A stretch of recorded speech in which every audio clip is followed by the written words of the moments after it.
देखो electric generator को ध्यान से देखना है ना।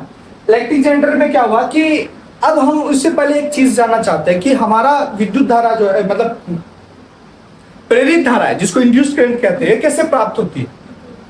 कि जब हम दो मैग्नेट के बीच में क्या करेंगे, किसी चुंबक को लाके ऊपर नीचे का गति करे, उसके चुंबकीय क्षेत्र के बीच में, है ना, या आगे पीछे गति करे या ऊपर नीचे करे, मतलब उसके बीच में रिलेटिव मोशन हो, अपेक्षिक गति, तो उससे एक धारा इंड्यूस्ड होती है। क्या होती है? उसी धारा को हम लोग क्या कहते हैं? प्रेरित धारा कहते हैं। कौन सी धारा कहते हैं? प्रेरित धारा कहते हैं। तो हम लोग यहाँ पे क्या किए, प्रेरित धारा पे, है ना, इसका डायरेक्शन मैग्नेटिक फील्ड का इधर से इधर है ना। पहले ये देख लो, मैग्नेटिक फील्ड का नॉर्थ टू साउथ होगा ना, होगा कि नहीं होगा? होगा। अब क्या है कि हमारा जो बीच में एक सिंगल कंडक्टर ना रख के रेक्टेंगुलर लूप रखे। क्यों रखे? तो कि इसका रोटेशन हमको इजीली पता चले। क्या पता चले? रोटेशन पता चले। अब हमको क्या करना है, हमें अभी करंट की दिशा मालूम नहीं है, भूल जाओ।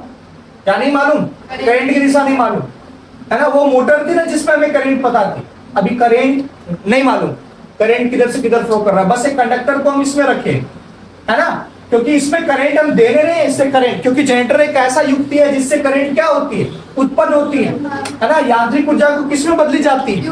विद्युत ऊर्जा में बदली जाती है। तो इसमें हम लोग क्या देखेंगे ध्यान से, इसमें हमारे पास दो चीज प्राप्त है। क्या प्राप्त है? एक तो भैया बल की दिशा है ना, गति किधर की तरफ कर रही है, बल तो छोड़ो, गति किधर कर रही है ना। दाहिना हाथ नियम लगा देंगे इसमें कौन सा नियम लगा देंगे? दाहिना, फ्लेमिंग साहब का दाहिना हस्त नियम। उसमें क्या बोला कि तीनों चीज परपेंडिकुलर होना चाहिए। एक चीज ना बोला गया है, उसमें क्या बोला गया है? तीनों चीज परपेंडिकुलर यानी कि लंबवत होना चाहिए। तो अभी हमारे पास क्या है, थोड़ा ध्यान से अगर हम देखें तो हमारे पास मैग्नेटिक फील्ड की दिशा है, चुंबकीय क्षेत्र की दिशा है जो कि इधर से इधर जा रही है, और दिशा किसकी है? गति की। दैट मीन्स हमारा ये जो जनरेटर है ये इस प्रकार घूम रहा है ना, ये इस प्रकार, मतलब रेड वायर का डायरेक्शन किधर है? ऊपर की तरफ है, ऊपर की तरफ है ना, ये ऊपर की तरफ। जब ये ऊपर की तरफ उठ रहा हो, है ना, दाहिना हाथ का नियम लगाओ, जब ये किधर उठ रहा हो? ऊपर की तरफ उठ रहा हो, है ना, इस प्रकार। अबे यार उंगली बंद नहीं हो रहा है। इस प्रकार हमारा मैग्नेटिक फील्ड किधर है? ये वाला जो उंगली हम मोड़ रहे हैं, ये मैग्नेटिक फील्ड इधर दिखा रही है, और ये क्या दिखा रही है? विद्युत धारा। ये बल ऊपर, ये इसको हमारे पास ये और ये है, बल ऊपर की तरफ है ना, ये बल ऊपर की तरफ है, और ये मैग्नेटिक फील्ड इधर की तरफ है। तो करंट किधर जाएगी? ऊपर की तरफ जा रही है कि नहीं? यानी कि दैट मींस इस पे करंट किधर लगा? ऊपर लगा। अब सेम चीज इसमें क्या हो रहा है? दक्षिणावर्त नियम लगाओ तो इसमें ये नीचे की तरफ जा रहा है, मतलब कि भाई साहब हमारा अंगूठा नीचे जाएगा, और ये इस प्रकार, यानी कि इसका करंट किधर है? ये देखो, ये बल उधर लग रहा है, ये अंगूठा बल दिखाती है ना, गति दिखा, ये उधर लग रहा है, गति उधर लग रहा है, ये गति उधर है, ये मैग्नेटिक फील्ड इधर है, तो ये करंट नीचे, करंट किधर? नीचे, करंट नीचे। जाहिर सी बात है एक सर्किट पूरा होएगा। अब इस बात को थोड़ा समझना है, जब ये चीज रोटेशन लेगी, आधे रोटेशन के बाद किसका दिशा बदल जाएगा? करंट की दिशा बदल जाएगी। किसकी दिशा बदल जाएगी? करंट की दिशा, क्योंकि अभी ये ऊपर की तरफ कर रही थी ना, तो करंट की दिशा किधर थी? जब करंट की दिशा इस तरफ थी ना, जब ये गति ऊपर की तरफ थी, जब ये चीज ऊपर उठ रहा था, ऐसा, देखो ऐसा, तो ये इधर थी। अब ये चीज इधर डूबेगा, यानी इसका करंट की दिशा इधर होगा। मतलब इसका कंटिन्यूअसली अब तो मोटर तो नहीं है जो ऐसा करेगा, इसको तो हम घुमा रहे हैं भाई साहब। इसको हम क्या कर रहे हैं? घुमा रहे हैं, इंजन के पुली की मदद से ना जनरेटर को घुमा रहे हैं। अब ये घूम रहा है तो इसमें लगातार इसका रोटेशन चल रहा है, तो लगातार कंटिन्यूअसली आधे सर्कल के बाद क्या हो रहा है? करंट चेंज के, मतलब करंट का डायरेक्शन चेंज हो रहा है, विद्युत धारा की दिशा बदलती जा रही है ना, नहीं बदल। ये वाला फेज अब इधर आके नीचे की ओर जाएगा, मतलब अब गति नीचे की ओर है, तो करंट वाला भी नीचे आ जाएगा। अब ये तो इस तरह से ये क्या हो गया? कंटिन्यूअसली क्या हो रहा है? विद्युत धारा परिवर्तित हो रही है, परिवर्तित हो रही है। अब हम इसमें क्या किए हैं, इसमें हम क्या किए, यहाँ पे इस रेड वाले में और इस ब्लू वाले में, है ना, इसका रेड वाले में करंट रेड वाले का जा रहा है, ब्लू वाले में ब्लू वाले का जा रहा है। ये भाई साहब इसी के साथ क्या होते हैं, रिवॉल्व हो रहे हैं। हम लोग क्या करते हैं, अब यहां से एक सर्किट निकाल के, यहां से क्या करते हैं, एक सर्किट निकाल के बल्ब को जोड़ देते हैं। इसको जोड़ देते हैं, बल्ब को जोड़ देते हैं। यहां पे बल्ब जोड़ दिए भाई, ठीक है।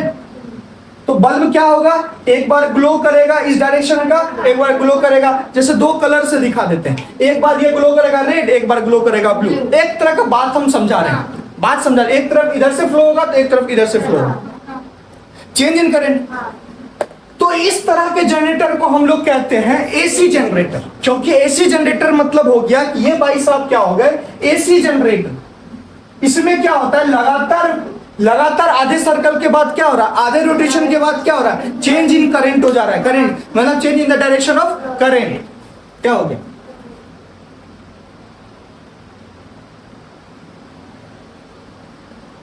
बात को समझना है ना।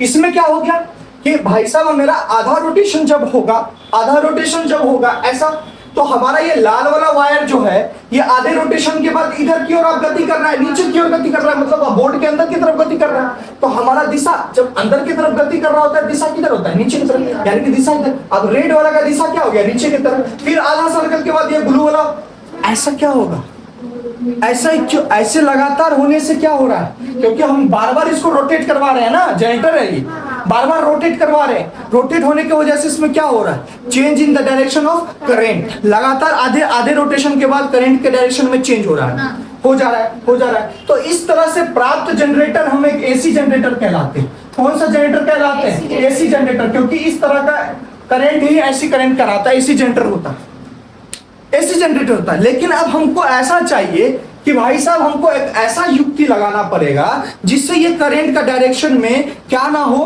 बदलाव ना हो, ये कंटिन्यूअसली चलता रहे, बिना करंट के दिशा में चेंज हुए। मेरी बात को समझ रहे, बिना करंट की दिशा में चेंज हुए ये चलता है। ऐसा इसमें कौन सा डिवाइस लगाएंगे, ऐसा कौन सा मैकेनिज्म लगाएंगे, डिवाइस कहते हैं। तुम लोगों को तो पता होगा ना, उस दिन का कुछ अगर बताओ, स्लिप रिंग्स लगेगा इसमें कि नहीं लगेगा, स्लिप रिंग्स लगेगा ना। अब इस बॉल, ये जो बॉल रिंग है, इसको एक तरह से बॉल रिंग कह सकते हैं, इसको हटा के क्या लगाना पड़ेगा, इसको हटा के क्या लगाना पड़ेगा, तो हम इसको हटा दें, इसको हम हटा दिए इतनी दूर का। अब ये एसी जनरेटर नहीं है, अब यहाँ पे हम क्या लगा देंगे, स्लिप रिंग्स। क्या लगा देंगे, स्लिप रिंग्स। ये इस प्रकार से लगता है स्लिप रिंग्स, ये इस प्रकार से, ओके, स्लिप रिंग्स लगा। अब ऐसा धारा चाहिए हमको जो कंटिन्यू हो, मतलब उसमें अब हाफ रोटेशन के बाद क्या ना हो, बदलाव ना हो, किसमें, करंट में। तो इसके लिए हम स्लिप रिंग्स लगाएं, और ये वही फेनोमेना इसमें फिर चला, इसमें फिर वही फेनोमेना चला कि आधे रोटेशन के बाद ये फिर ब्लू को पकड़ लेगा, रेड को पकड़ लेगा।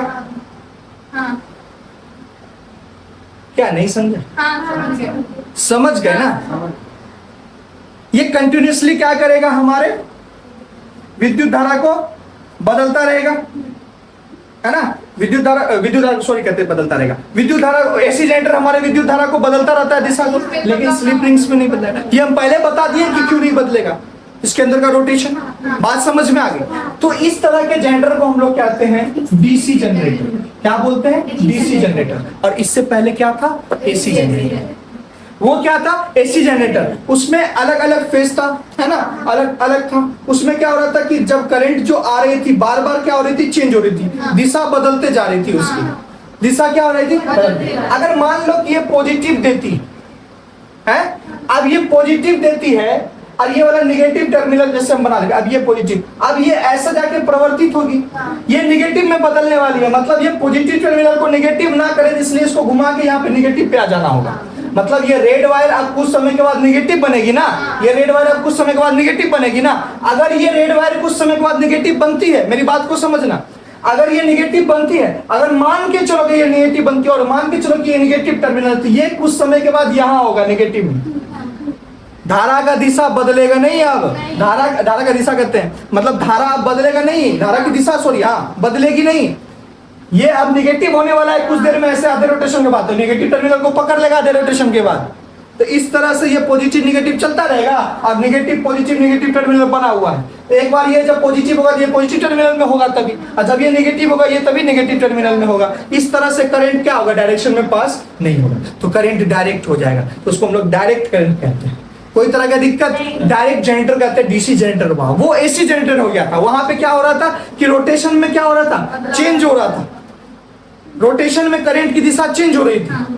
लेकिन इस सिचुएशन में क्या होगी, स्लिप रिंग्स जो लगा हुआ है ये मान के चलो कि अभी धारा इधर से जा रही है, पॉजिटिव है, पॉजिटिव के बाद ये नेगेटिव होगी, तो ये नेगेटिव सेक्शन में फिर जुड़ी रहेगी। अभी ब्लू नेगेटिव है ना, तो नेगेटिव वाले से जुड़ा हुआ है। अब रेड कुछ देर में नेगेटिव होगी तो फिर रेड भी नेगेटिव वाले से जुड़े रहेगी रोटेशन के बाद। इस तरह से नेगेटिव नेगेटिव रहेगा, पॉजिटिव पॉजिटिव रहेगा। वो कितना भी चक्कर काट ले, तो जो पॉजिटिव बन के नेगेटिव जा रहा है तो नेगेटिव टर्मिनल को छोड़ेगा, नेगेटिव छोड़ के जो पॉजिटिव बन रहा है, क्योंकि जब एक नेगेटिव होता है तो दूसरा पॉजिटिव होता है।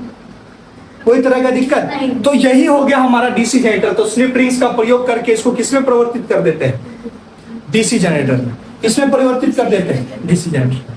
जब स्लिप रिंग्स लगा दिए, स्लिप रिंग्स के बाहर क्या लगा था, कार्बन ब्रशेस लगे होते जो कि उसको स्पर्श किए रहते, बस छुए रहते, किसी तरह का कोई दिक्कत नहीं। बात समझ में आया डीसी जनरेटर किसे कहते हैं? अगर नहीं समझ में आया तो दोबारा कोई भी पॉइंट पूछ सकता है, नहीं ना? चलो